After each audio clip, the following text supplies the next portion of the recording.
যে সরকার অমানবিক অপদার্থ তার কাছে মানবিক দৃষ্টিভঙ্গিটা আশা করাটাই ভুল।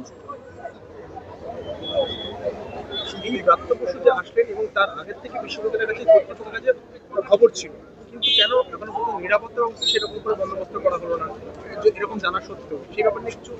সে এখন সুতোর খেয়ে বহুদূর অবধি যাবে। এটা কেন হলো, ওটা কেন হলো, দরজা কেন হাফ খোলা ছিল, চেয়ার কেন প্লাস্টিকের ছিল, এসব নানান তত্ত্ব আসবে। কিন্তু মূল কথা হলো একজন শিক্ষামন্ত্রী একটি স্টুডেন্টের উপরে গাড়ি চালিয়ে দিলেন। এবং অরূপ বিশ্বাস বলছে আমরা চাইলে কয়েক ঘন্টার মধ্যে দখল করে নিতে পারি। এই কোন দখলের কথা বলছে? আইন শৃঙ্খলা দখল, ঠিক করা দখল? এটা তো বাঁদরের কলাবাগান দখলের বিষয় নয়। বাঁদরের কলাবাগান দখলের বিষয় নাকি যাদবপুর ইউনিভার্সিটিটা? এবং শিক্ষামন্ত্রী খোদ বলছে যে এদের জন্যই হোস্টেল ছাত্রগুলো মরে, এরাই হচ্ছে তারা যারা দোষী সমস্ত উত্তেজনার ক্ষেত্রে।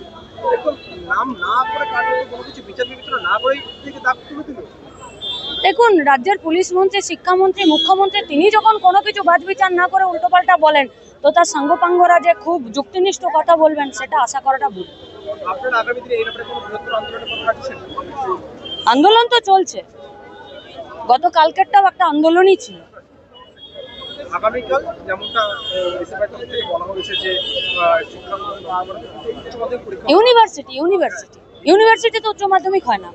সেক্ষেত্রে শাসকের তরফ থেকে আমাকে বলা হচ্ছে যে এই বারে বারে ধর্মঘটের রাজনীতি বামেরা করে এবং মতিবামেরা করে, আমরা এই রাজ্যে ধর্মঘট তুলে দিচ্ছি, এরাই শুধুমাত্র। তুমি নির্লজ্জ বেহায়া হয়ে 13 বছর ইউনিভার্সিটিতে স্কুল কলেজে ইলেকশন বন্ধ করে রেখে দেবে, আর তার প্রতিবাদ হবে না? কিসের এত ভয় ইলেকশন করে শাসক দলের? সে তো যারা ভয় পাচ্ছে তারা বলতে পারবে।